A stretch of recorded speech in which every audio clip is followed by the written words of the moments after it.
बिस्मिल्लाहिर्रहमानिर्रहीम। देखें कि स्प्लिनेक्टमी जो है इसके बारे में हम फर्दर डिग आउट करेंगे। स्प्लिनेक्टमी स्प्लीन देखें, स्प्लीन जो है it is an important organ, ठीक है ना। स्प्लीन के हिमाटोलॉजिक फंक्शंस भी होते हैं और स्प्लीन के इम्यूनोलॉजिक फंक्शंस भी होते हैं, ठीक है ना। स्प्लीन जो है याद रखें, जब भी आपने स्प्लिनेक्टमी का सोचना है पेशेंट का, तो बहुत सोच के सोचना है, ठीक है। एकदम आपने सारा निकालने का जो है आपने इरादा नहीं करना। आपने क्या करना है, इसको एक इम्पोर्टेंट ऑर्गन समझना है, ठीक है ना। अब देखें कि हेमाटोलॉजिक फंक्शंस ऑफ द स्प्लीन में क्या आता है कि ये आरबीसीज की स्टोरेज करता है, आरबीसीज की डिस्ट्रक्शन करता है, आरबीसीज की मैच्योरेशन करता है स्प्लीन। ये इसके हेमाटोलॉजिक फंक्शंस है। अब इम्यूनोलॉजिक फंक्शंस की बात की जाए तो सबसे पहले देखें, इसमें ऐसे पेप्टाइड्स बनते हैं जो हमने पहले भी डिस्कस किए हैं। इन पेप्टाइड्स को ऑप्सोनिन्स बोलते हैं और प्रोपर्डीन्स बोलते हैं, ठीक है ना। इन पेप्टाइड्स को ऑप्सोनिन्स और प्रोपर्डीन्स बोलते हैं। ये ऑप्सोनिन्स और प्रोपर्डीन्स क्या करते हैं, phagocytosis of the encapsulated bacteria में हेल्प करते हैं। इनकैप्सुलेटेड बैक्टीरिया कौन कौन से हैं, निमोनिक उसका है, स्प्लीन नहीं है, ठीक है ना। जब स्प्लीन नहीं है तो ये दौड़ के आते हैं, आके इन्फेक्शन कॉज करते हैं। एस से स्ट्रेप्टोकोकस, एन से निजेरिया मेनिंजिटाइडस और एच से इन्फीमोफिलस इन्फ्लुएंजा, ठीक है। तो ये पेप्टाइड्स प्रोड्यूस करता है स्प्लीन, ये इसका एक इम्यूनोलॉजिकल फंक्शन है।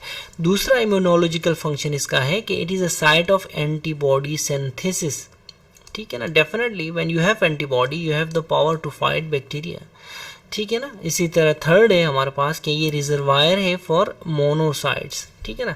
इसीलिए जब भी आप स्प्लीन के बारे में सोचें तो एकदम स्प्लीनेक्टमी करने की ज़रूरत नहीं है, उसको कंजर्व करने की कोशिश करें, अपनी पूरी कोशिश करें कि उसका कोई ना कोई पार्ट आप उसका कंजर्व करें, उसका कोई ना कोई पार्ट सेव करें। और क्या करें, अपॉर्चुनिस्टिक जो इन्फेक्शंस हैं पोस्ट ओवरवेलमिंग पोस्ट स्प्लिनेक्टमी इन्फेक्शन से बचाने की कोशिश करें पेशेंट को, ठीक है। अब देखें जो इलेक्टिव स्प्लिनेक्टमी है, इलेक्टिव स्प्लिनेक्टमी ये कहाँ की जाती है, आईटीपी में ये की जाती है, जिसको इडियोपैथिक थ्रोम्बोसाइटोपेनिक परपेरा बोलते हैं। इसी तरह हीमोलिटिक एनीमियाज में की जाती है और अदर टाइप्स ऑफ स्प्लीनोमेगेली विथ हाइपरस्प्लीनिज्म ये की जाती है। और रेयरली की जाती है for abscess, for cyst of the spleen, for hemangioma of the spleen and for splenic artery aneurysm, ठीक है ना। इनके लिए कहता है कि ये रेयरली की जाती है स्प्लिनेक्टमी। स्प्लिनेक्टमी कभी कभी as part of other operations भी की जाती है, as part of other operations. For example total gastrectomy हो गया और डिस्टल पेंक्रियाटेक्टमी हो गया, इन ऑपरेशंस में भी स्प्लिनेक्टमी कैरी आउट की जाती है। तो इंडिकेशंस ऑफ स्प्लिनेक्टमी अगर मैं ये हमने पहले भी डिस्कस किया है, इसके रेड सेल कॉजेज़ हैं, इसके वाइट सेल कॉजेज़ हैं, इसके प्लेटलेट कॉजेज़ हैं और इसके अदर कॉजेज़ हैं, ठीक है ना। रेड सेल कॉजेज़ में आपको पता है मैंने निमोनिक बताया था, SATH, ठीक है। एस से सिकल सेल डिजीज़, ए से anaemia, autoimmune haemolytic anaemia, T से थैलेसीमिया और एच से क्या आता है इसमें, hereditary spherocytosis. W cell disorder में नॉन हॉजकिन लिम्फोमा निमोनिक है। एन से नॉन हॉजकिन लिम्फोमा, एच से हॉजकिन लिम्फोमा और एल से ल्यूकीमियास में स्प्लिनेक्टमी की जाती है। प्लेटलेट कॉजेज़ में हमारे पास AITP है, इडियोपैथिक थ्रोम्बोसाइटोपेनिक परपरा, और TTP है, थ्रोम्बोटिक साइटोपेनिक परपरा, ठीक है। अदर कॉजेज़ में हमारे पास कैट है, CAT, cat, cysts of the spleen, abscess of the spleen and trauma to the spleen, ये हैं हमारे indications of splenectomy, ठीक है ना। देखिए एक बात याद रखें कि जो स्प्लिनेक्टमी होती है ये ओपन स्प्लिनेक्टमी होती है और लेप्रोस्कोपिक स्प्लिनेक्टमी होती है। इनके लिए इंडिकेशन सेम है, ठीक है ना। इनके लिए प्री ऑप प्रिपरेशन भी सेम है, इनके लिए सर्जिकल प्रिंसिपल्स भी सेम है दोनों के लिए, और दोनों के लिए आफ्टर केयर भी सेम है। ठीक है ना। अब देखें जो लेप्रोस्कोपिक कोलिसिस्टेक्टमी है, ये जो है ये स्टैंडर्ड अप्रोच है फॉर मेजॉरिटी ऑफ पेशेंट्स, ठीक है ना, जो इलेक्टिव स्प्लेनेक्टमी के लिए, ठीक है ना। अगर आप इलेक्टिव स्प्लेनेक्टमी करना चाह रहे हैं, मेजॉरिटी ऑफ पेशेंट्स में आप लेप्रोस्कोपिक ही करना पसंद करेंगे, ठीक है ना। अब देखें इसकी ड्यूरेशन कितनी होती है, ड्यूरेशन ऑफ 60 to 90 मिनट्स लगते हैं, और इसका हॉस्पिटल स्टे कितना होता है, 1 to 2 days। लेकिन जो इलेक्टिव स्प्लीनेक्टमी है, इलेक्टिव स्प्लीनेक्टमी है, ये जो है इसके यूज़ की कंट्रोवर्सी है, इसके यूज़ की कंट्रोवर्सी है। कहाँ इसकी कंट्रोवर्सी है? ट्रॉमा के पेशेंट्स में definitely you can do elective in trauma cases cases में, वेरी लार्ज स्प्लीन हो, ठीक है ना, वेरी लार्ज स्प्लीन हो, ठीक है ना, तो आप लेप्रोस्कोपिक में करने में कंट्रोवर्सी है।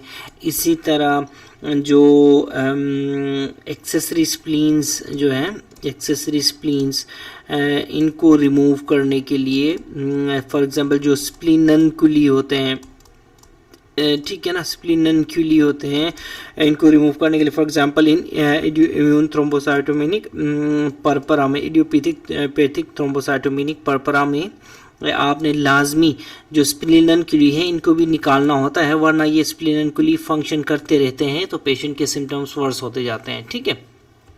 तो मैं कहना चाह रहा हूँ कि जो लेप्रोस्कोपी है, लेप्रोस्कोपी ये जो है इलेक्टिव लेप्रोस्कोपिक स्प्लीनेक्टमी बोलो, लेप्रोस्कोपिक स्प्लीनेक्टमी जो है ये जो है एक स्टैंडर्ड अप्रोच है for elective splenectomy for majority of patients. लेकिन इसकी यूज़ में कंट्रोवर्सी है, कहाँ ट्रॉमा के केसेस में, वेरी लॉन्ग स्प्लीन के केसेस में, लार्ज स्प्लीन के केसेस में, और एक्सेसली स्प्लीन के केसेस में, जहाँ पे आईटीपी के पेशेंट्स आपके पास आते हैं फॉर स्प्लीनेक्टमी, ठीक है ना। इसके अलावा देखें कि जो लेप्रोस्कोपिक स्प्लीनेक्टमी है, लेप्रोस्कोपिक स्प्लीनेक्टमी के कोई एब्सोल्यूट कंट्राइंडिकेशंस नहीं है, ठीक है ना। स्प्लीन साइज अलबत्ता एक फैक्टर बन जाता है। मैसिव स्प्लीन जो होता है ना पेशेंट का कोई है, तो वो डिफ़िकल्टीज प्रोड्यूस करता है in the access to the spleen, in vision and in manoeuvring the spleen. Identification of accessory spleen जो है वो लेस थॉरो होती है as compare to open surgery. याद रखें लेप्रोस्कोपिक जो स्प्लीनेक्टमी है उसमें एक्सेसरी स्प्लीन्स हम उतनी अच्छी तरह नहीं देख पाते जितनी अच्छी तरह हम ओपन स्प्लीनेक्टमी में देख सकते हैं। इसी तरह obesity, peritoneal adherence and presence of inflammation, ये चीज़ें भी लेप्रोस्कोपिक स्प्लीनेक्टमी में डिफ़िकल्टीज प्रोड्यूस करते हैं, ठीक है ना। तो ये तो थे उसके कुछ डिसएडवांटेजेस, लेकिन ये है कि एडवांटेजेस क्या हैं लेप्रोस्कोपी टू के और ओपन स्प्लीनेक्टमी के। देखें लेप्रोस्कोपिक जो स्प्लीनेक्टमी है इसके एडवांटेजेस ये हैं कि it has less operative pain, ठीक है ना, पहली बात। रैपिड रिकवरी, ठीक है, दूसरी बात फ्यूअर रेस्पिरेटरी कॉम्प्लिकेशंस, ठीक है ना। इसी तरह जो आईटीपी और ऑटोइम्यून हेमोलिटिक अनीमिया के पेशेंट्स की लॉन्ग टर्म फॉलोअप की गई, लेकिन लॉन्ग टर्म फॉलोअप के बाद देखा गया कि जो रिजल्ट्स आए वो ओपन और लेप्रोस्कोपिक जो प्रोसीजर है उसके सेम निकले, ठीक है ना। Rate of laparoscopy to open, अगर लेप टू ओपन कन्वर्जन के क्या रेट्स हैं, 0 to 19% रेट्स हैं, और मोस्ट कॉमन रीज़न है हिमरेज, ठीक है। सेकंड मोस्ट कॉमन रीज़न है difficulty in mobilising the spleen due to big size और एडहेरेंस, ठीक है। इसी तरह injury to the adjacent structures भी अनदर रीज़न है for conversion of lap to open, ठीक है ना। तो जो ओपन स्प्लीनेक्टमी है, ओपन स्प्लीनेक्टमी देखें हमें कब करनी चाहिए, उस वक्त करनी चाहिए जब लेप्रोस्कोपिक टेक्निक फेल हो, या फिर ट्रॉमा के केसेस में हम ओपन कर सकते हैं, या फिर स्किल्स ना हो और इक्विपमेंट हमारे पास मौजूद ना हो। ठीक है, देखें अब जो इमरजेंसी जो स्प्लीनेक्टमी होती है, इमरजेंसी स्प्लीनेक्टमी वो इंडिकेटेड होती है ट्रॉमा के केसेस में, ठीक है ना। ट्रॉमा के केसेस में और specially road RTAs, road traffic accident और blunt abdominal trauma cases cases में ये हम इमरजेंसी स्प्लीनेक्टमी करते हैं, ठीक है। जो स्प्लीन का साइज जो है मैटर करता है, इसमें जितना बड़ा स्प्लीन होगा उतना ही स्पॉन्टेनियस रप्चर का उसको रिस्क होगा, ठीक है। ऐसे पेशेंट्स जो ब्लंट ट्रॉमा और आरटीए के केसेस होते हैं, ये शॉक में आते हैं और pain in the left hypochondrium के साथ आते हैं और pain in the shoulder tip के साथ आते हैं। आपने केहर साइन का सुना होगा, ठीक है ये। और इसी तरह आप देखेंगे कि उनके लेफ्ट लोअर रिब्स की फ्रैक्चर्स भी होंगी, ठीक है। इफ ऐसा पेशेंट जो है, अगर if patient remains unstable after initial resuscitation, do emergency या फिर अर्जेंट लेप्रोटमी ऐसे केसेस में, ठीक है ना। जो है नॉन ऑपरेटिव जो मैनेजमेंट ऑफ स्प्लीनिक ट्रॉमा, ठीक है। देखें जो नॉन ऑपरेटिव मैनेजमेंट, जिसको मैं NOM लिखता हूँ शॉर्ट फॉर्म में, non operative management of splenic injuries का ये है कि एक इंक्रीजिंग ट्रेंड आ रहा है, स्पेशली किस में, चिल्ड्रन में, कि इसको नॉन ऑपरेटिवली मैनेज किया जाए, ठीक है ना। Lesser smaller splenic injuries, book में ये लेसर स्प्लीनिक इंजरीज लिखा हुआ है, इससे कंफ्यूजन क्रिएट होती है, इसको स्मॉलर स्प्लीनिक इंजरीज लिखना चाहिए था सॉरी। तो स्मॉलर स्प्लीनिक इंजरीज जो है इनको कंजर्वेटिवली जो है इसमें मैनेज किया जाता है विथ विजिलेंट क्लिनिकल ऑब्जर्वेशन हम रखेंगे, और फिर ब्लड ट्रांसफ्यूजन पे रखेंगे पेशेंट को, ठीक है ना। Vigilant clinical observation and blood transfusion पे हम रखते हैं, ठीक है ना। अच्छा, जो नॉन ऑपरेटिव जो स्प्लीनिक इंजरीज हैं उनके लिए जो नॉन ऑपरेटिव मैनेजमेंट के लिए जो अप्रोप्रिएट पेशेंट्स होते हैं ना, अप्रोप्रिएट पेशेंट्स वो हैं एज बिलो 60, याद रखें this is below 60 years of age हो, और उसके अलावा हीमोडायनेमिकली स्टेबल हो, हीमोडायनेमिक स्टेबिलिटी हो जिसमें, और उसके अलावा with the blood transfusion BT, उनको ब्लड ट्रांसफ्यूजन रिक्वायरमेंट कितनी हो, 3 नॉट एक्सीडिंग 3 to 4 यूनिट्स, ठीक है ना। और CT की जो रिपोर्टिंग में ऐसे पेशेंट्स की अप्रोप्रिएट पेशेंट्स कौन से होंगे, जिनकी CT की रिपोर्टिंग में जो स्प्लीन है उसकी जो है ना फ्रेगमेंटेशन ना हो, ठीक है ना, फ्रेगमेंटेशन भी ना हुई हो। और देखें कौन कौन से हो गए हमारे पास नॉन ऑपरेटिव मैनेजमेंट के लिए अप्रोप्रिएट पेशेंट्स कौन से हो गए, as below 60, haemodynamically stable, BT होनी हो लेकिन नॉट एक्सीडिंग 3 to 4 यूनिट्स में वो स्टेबल हो जाए, ठीक है। इसी तरह CT में उसकी फाइंडिंग्स में क्या हो कि स्प्लीन जो है वो नॉन फ्रेगमेंटेड हो। तो ऐसे पेशेंट्स जो हैं वो नॉन ऑपरेटिव मैनेजमेंट के लिए अप्रोप्रिएट रहते हैं, ठीक है। अब एक ग्रेडिंग सिस्टम है फॉर स्प्लीनिक ट्रॉमा के ग्रेड 1 इंजरी हो तो आप उसको कैसे मैनेज करेंगे, ग्रेड 2 इंजरी हो तो आप उसको कैसे मैनेज करेंगे, ग्रेड 3 हो तो कैसे मैनेज करेंगे, 4 हो तो कैसे करेंगे, और 5 हो तो कैसे करेंगे। 5 इसकी ग्रेड्स हैं। ग्रेड 1 में देखें कैप्सुलर इंजरी होती है नॉट एक्टिवली ब्लीडिंग, ठीक है ना। ये जो नॉट एक्टिवली ब्लीडिंग है ना, ये इसको ग्रेड 1 में कर देता है, तो इसमें हम नॉन ऑपरेटिव मैनेजमेंट करेंगे, नॉर्म करेंगे, ठीक है ना।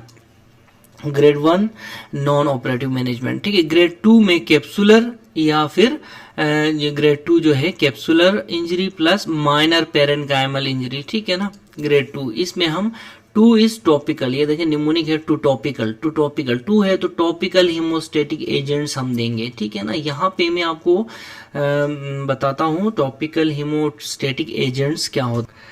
ठीक है ना। तो जो टॉपिकल हीमोस्टेटिक एजेंट्स होते हैं ये ग्रेड 2 इंजरी में या फिर जो स्मॉल टीयर्स होते हैं, स्मॉल कैप्सुलर टीयर्स, इनको डील करने के लिए हम यूज़ करते हैं। तो टॉपिकल हीमोस्टेटिक एजेंट्स की बात की जाए तो हमारे पास एक टॉपिकल हीमोस्टेटिक एजेंट है ऑक्सीडाइज्ड रीजनरेटेड सेलुलोज, ORC, ठीक है ना, ORC, ऑक्सीडेटेड रीजनरेटेड सेलुलोज बोलते हैं हम इसको, या फिर इसको दूसरा एक और है हमारे पास फाइब्रिन ग्लू, ठीक है, फाइब्रिन ग्लू। ये दोनों जो है ना ये हमारे पास क्या है, हीमोस्टेटिक एजेंट्स हैं फॉर स्मॉल टीयर्स या फिर ग्रेड 2 इंजरी के लिए, ठीक है। ग्रेड 1 को तो हमने कंजर्वेटिव पे रखा ना, ठीक है ना। तो ग्रेड 2 के लिए हम ये हीमोस्टेटिक एजेंट्स यूज करते हैं, ऑक्सीडाइज्ड रीजनरेटेड सेलुलोज, ठीक है, या फिर फाइब्रिन ग्लू, ठीक है ना। याद रखें अगर तो ये हेमोस्टेसिस फेल हो जाती है तो हम फिर स्प्लिनोरेफी की तरफ जाते हैं, ठीक है। हम कहाँ जाते हैं, स्प्लिनोरेफी की तरफ जाते हैं, ठीक है। और स्प्लिनोरेफी में हम कौन से सूचर्स यूज करते हैं, मैट्रेस सूचर्स, और this should close the bleeding, ठीक है ना। तो नेक्स्ट हमारे पास जो ग्रेड है वो है मॉडरेट पेरेनकाइमल इंजरी, ठीक है ना। यहाँ पे माइनर पेरेनकाइमल इंजरी थी, यहाँ पे मॉडरेट पेरेनकाइमल इंजरी है। तो मॉडरेट को हम फिर सूचरिंग प्लस हीमोस्टेटिक एजेंट्स, ठीक है ना, सूचरिंग भी करते हैं नंबर 1, ठीक है ना, और उसके साथ हीमोस्टेटिक एजेंट्स भी यूज करते हैं दोनों में, ठीक है ना। तो रेट 3, रेट नहीं है, रेट है ना, रेट तो इसका निमोनिक 3 है, ठीक है ना। तो ये ग्रेड 3 बन जाता है और इसमें हम दो चीजें सूचरिंग और हेमोस्टेटिक एजेंट्स यूज करते हैं। ग्रेड 4 में सीवियर पेरेनकाइमल इंजरी आती है। सीवियर पेरेनकाइमल इंजरी में हम पार्शियल स्प्लिनिक रिजेक्शन करते हैं, पार्शियल स्प्लिनेक्टमी करते हैं, ठीक है ना। इसी तरह उसमें भी पोलर टीयर हो ना, पोलर टीयर, उसमें भी हम पार्शियल स्प्लिनेक्टमी करते हैं। एक्सटेंसिव जो है मक्खन लाल में लिखा हुआ है, ठीक है ना। अच्छा, एक्सटेंसिव पेरेनकाइमल इंजरी हो तो फिर डेफिनेटली आप स्प्लिनेक्टमी करेंगे। तो ये है ग्रेडिंग सिस्टम, ये हमारा ग्रेडिंग सिस्टम है फॉर स्प्लिनिक ट्रॉमा, ठीक है, ठीक है। इसी तरह जो आयाट्रोजेनिक जो स्प्लिनिक इंजरीज हैं, आयाट्रोजेनिक स्प्लिनिक इंजरीज, ये जो है ना ये फॉर एग्जांपल ड्यूरिंग लेप्रोटमी कोई कर रहा है, उसमें कोई जूनियर पीजीआर या एचओ ने स्प्लीन को इंजर किया है। फॉर एग्जांपल एक हेमिकोलेक्टमी का पेशेंट है, हेमिकोलेक्टमी करना है उसको। ड्यूरिंग हेमिकोलेक्टमी जो है आपने क्या किया है, इंजर किया है स्प्लीन को, ठीक है ना। तो इस केस में कौन सी हेमिकोलेक्टमी, लेफ्ट हेमिकोलेक्टमी, ठीक है। राइट हेमिकोलेक्टमी में तो हम पहुंचते ही नहीं है ना, तो लेफ्ट हेमिकोलेक्टमी में हमने स्प्लिनिक फ्रैक्चर को मोबिलाइज करना होता है, ठीक है ना। तो उस केस में फॉर एग्जांपल देखें अगर कोई आयाट्रोजेनिक इंजरी हो गई है, ठीक है ना, तो पहले हम इसको एज एन इंडिकेशन लेते थे स्प्लिनेक्टमी की, ठीक है ना। इंडिकेशन पहले होती थी कि इसमें स्प्लिनेक्टमी की जाए, ठीक है ना। लेकिन bleeding can usually be controlled by lesser means, ठीक है ना। तो नाउअडेज हम सोचते हैं कि लेसर मीन्स से भी हम क्या कर सकते हैं, उसकी ब्लीडिंग कंट्रोल कर सकते हैं, ठीक है ना। इंट्रा ऑपरेटिव जो स्प्लिनिक इंजरीज हैं, फॉर एग्जांपल आयाट्रोजेनिक स्प्लिनिक इंजरीज, ये जो हैं 0.01% of the times out of 100, 0.01% of the times ये अकर होती हैं, इनका ये रेट है ड्यूरिंग ओपन लेप्रोटमीज एंड हेमिकोलेक्टमीज वगैरह वगैरह में, ठीक है ना। या फिर रीडू सर्जरीज में इसके ज़्यादा चांसेस होते हैं। आयाट्रोजेनिक स्प्लिनिक इंजरी में रीडू में क्योंकि एडहेंस ज़्यादा बनते हैं, ओमेंटल केकिंग एंड बहुत ज़्यादा इश्यूज होते हैं, जैसा कि हमने लास्ट एक पेशेंट में देखा था, जिसको हमने 5 परफोरेशंस रिपेयर की थी गट की।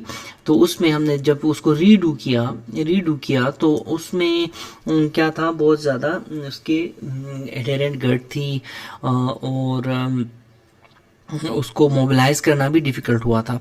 तो ऐसे केसेस में स्प्लीनेक्टमी के जो हैं वो चांसेस बढ़ जाते हैं, ठीक है ना। तो याद रखें, up to 10% of the splenectomy is performed are secondary to iatrogenic injury, ठीक है ना, सेकेंडरी टू iatrogenic इंजरी, ठीक है ना। इंट्रा ऑपरेटिवली ये एक बात लिखी हुई है उन्होंने कि intra operatively splenic injury occurs 0.01% of the times, लेकिन साथ में ये भी लिखा है कि 10% of the injuries of the spleen are secondary to iatrogenic injury, ठीक है ना। तो ये बात आपने याद रखनी है, ठीक है। अब देखें, preoperative splenic artery embolisation में reduce the risk of intra operative haemorrhage, ठीक है। एक और बात याद रखें, तो ठीक है ना, जो प्री ऑपरेटिवली एक रेडियोलॉजी गाइडेंस एक प्रोसीजर होता है जिसको हम क्या कहते हैं, स्प्लीनिक आर्टरी एम्बोलाइजेशन, ठीक है ना, स्प्लीनिक आर्टरी एम्बोलाइजेशन। अगर हम pre operatively splenic artery embolization करें तो ऐसे पेशेंट में there will be decrease risk of splenic injury या फिर decrease risk of intra operative haemorrhage, ठीक है। यानी कि स्प्लीन है ना, स्प्लीन में क्या है, ये स्प्लीनिक वेसल्स जा रही हैं, इन वेसल्स की एम्बोलाइजेशन करें स्प्लीनिक आर्टरी की तो डिक्रीज रिस्क ऑफ हेमरेज है, ठीक है ना, ये इंट्रा ऑपरेटिव हेमरेज है। और दूसरी बात, एक और बात, इसका एडवांटेज ये है कि ये जो स्प्लीनिक आर्टरी एम्बोलाइजेशन है, इसका एडवांटेज ये है कि इट रिड्यूसेस स्प्लीनिक वॉल्यूम, ठीक है, क्योंकि ब्लड फ्लो कम जा रहा है तो वॉल्यूम भी कम होगा, और it decreases the AV fistula formation, ठीक है ना। यानी कि इससे हम अवॉइड कर सकते हैं फिस्टुला फॉर्मेशन को भी, ठीक है। तो स्प्लीनिक आर्टरी एम्बोलाइजेशन एक जो है क्या कहते हैं, प्रोडक्टिव चीज़ है, ठीक है ना। अब देखें, ये जो स्प्लीनिक आर्टरी एम्बोलाइजेशन है ये रेडियोलॉजिक गाइडेंस में की जाती है फॉर ओपन स्प्लीनेक्टमी, ठीक है। ओपन स्प्लीनेक्टमी करने से पहले हम रेडियोलॉजिक गाइडेंस करते हैं, रेडियोलॉजिक गाइडेंस में एम्बोलाइजेशन करते हैं स्प्लीनिक आर्टरी की। देखें, किस केस में मैसिव स्प्लीनोमेगैली हो, मैसिव स्प्लीनोमेगैली हो, तो इस केस में ये बहुत बेटर रहता है, ठीक है ना। इसके अलावा देखें, मैंने आपको दो चीज़ें पहले बताई थी, अगर मैसिव स्प्लीनोमेगैली हो, मैसिव स्प्लीन हो, तो आप क्या करेंगे, उसको हम 1:10,000 एड्रीनलिन इंजेक्ट करेंगे स्प्लीनिक आर्टरी में। इससे क्या होता है, इससे स्प्लीन साइज रिड्यूस होता है, कंस्ट्रिक्शन होती है वेसल की। और दूसरी रेडियोलॉजी गाइडेंस, रेडियोलॉजिकल एम्बोलाइजेशन करेंगे किसकी, स्प्लीनिक वेसल्स की। ये दो प्रोसीजर्स हैं। अगर कोई आपसे पूछे कि what we will do in